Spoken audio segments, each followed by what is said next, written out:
Buenos dias, guys. ¿Cómo estás? Today we're going to talk about this new awesome game that I found out a long time ago, and this is actually probably a month-old gameplay. Just been sitting on my computer for a while, marinating, all that good stuff. But it's actually a game. It's free to play on PlayStation 3. It's called Udust 514, and it's kind of like a crossbreed between Halo and Battlefield and all kinds of different stuff. But it's really awesome. I mean, basically the guns have no recoil, as you can see in a lot of the little battles I get in.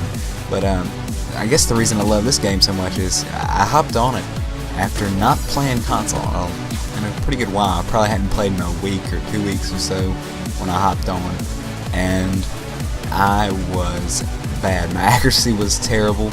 I couldn't hit a guy if he was up in my grill, and I was like, man, I really gotta practice that.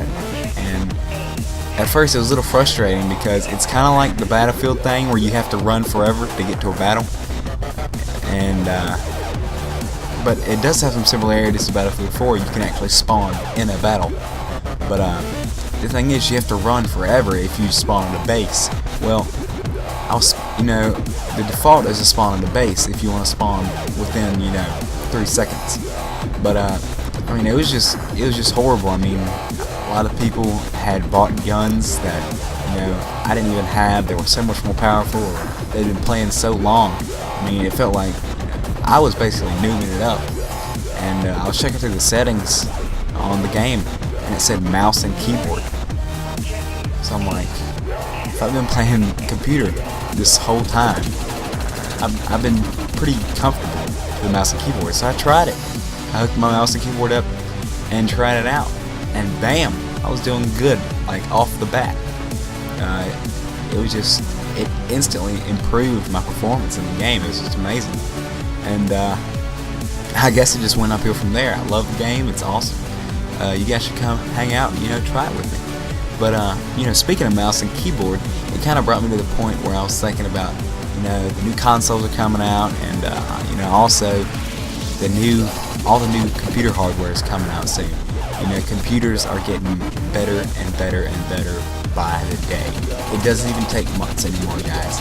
Face it, by the day, the computer generation is increasing. I mean, what's today is obsolete in a week, almost. I mean, it's still pretty good in a week, but I mean, guys, it's just moving so fast. And I had a feeling about what's going to be better, consoles or PC or whatever. And I honestly think that these new consoles aren't going to hold anything to even like the lowest grade quality computer. I'm talking about like, you get your standard, good quality i5, a decent motherboard and 8 gigs of RAM. And, besides the integrated graphics in the PS3, you basically have a PS3, or not a PS3, a PS4 and an Xbox One when you do that. You basically have it. Besides the integrated graphics, you have it. I mean, and you can get that for less than the price that it costs. Now, since they do have the integrated GPU with the CPU, it's like the I forgot what they call it, but it's like an APU. That's what it's called. It has the graphics and CPU combined, and they sell that. They are selling the consoles at a loss. So obviously, computer companies aren't going to sell computer equipment at losses because it's designed for enthusiasts and such that are willing to pay the money to invest in the parts. Well, you really have to get down to it, which is going to be cheaper. Well, the Intel i5 integrated graphics is fine to play, a lot of games, especially, like the 4670K, somewhere around there on the i5 region. You got the Intel 4600 HD, and I mean, it's a pretty good integrated graphics. It's a ton better than what it used to be in like Sandy Ridge and stuff. Sandy Ridge was terrible with the integrated graphics, but you know, Ivy Bridge stepped it up a humongous amount, and then when we got to Haswell, we saw even more of an increase.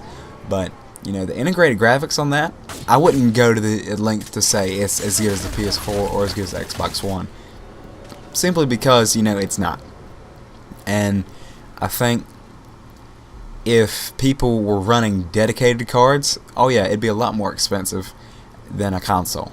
But to, you know, play the games, even if you have to sacrifice a little bit of settings, you know, run it on lower settings, you could play the same games on an integrated i5 for cheaper than you could buy a console and play the same game. Because I mean, think about it, you got a $400 console, you got a $60 game, that's $460.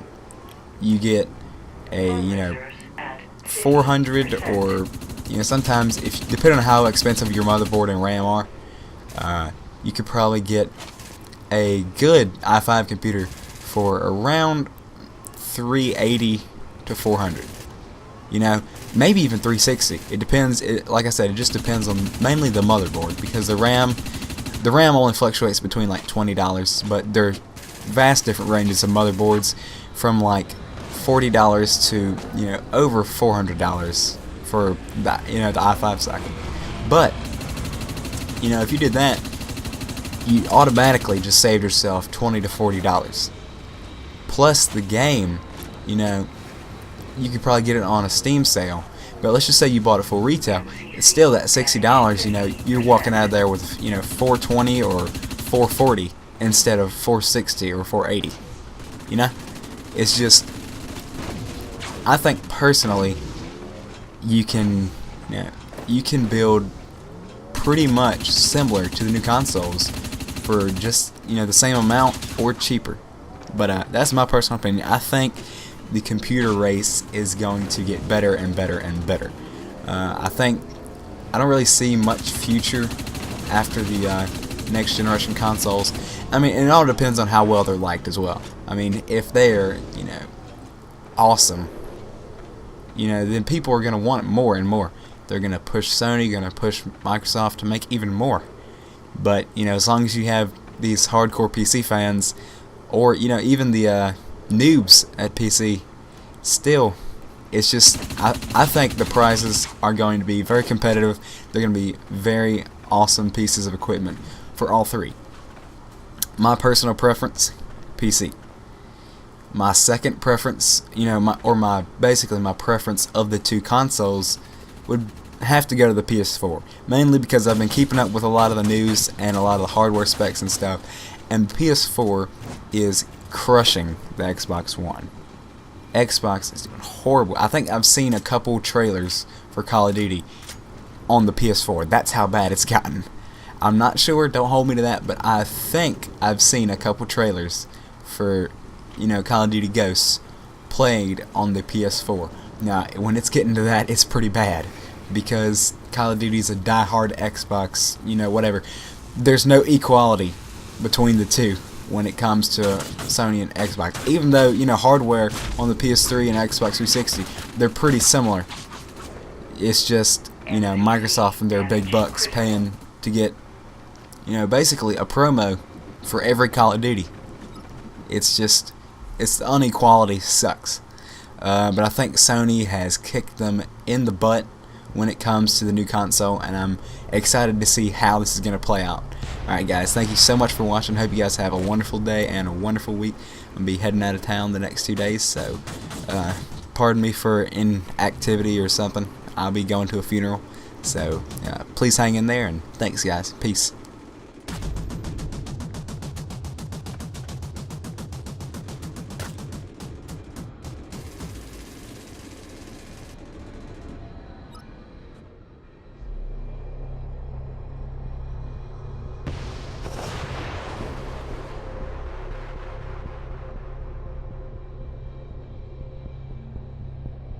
Objective A hacked. Virus upload in progress. Mission failed. MCC destroyed. Commencing TechNet shutdown.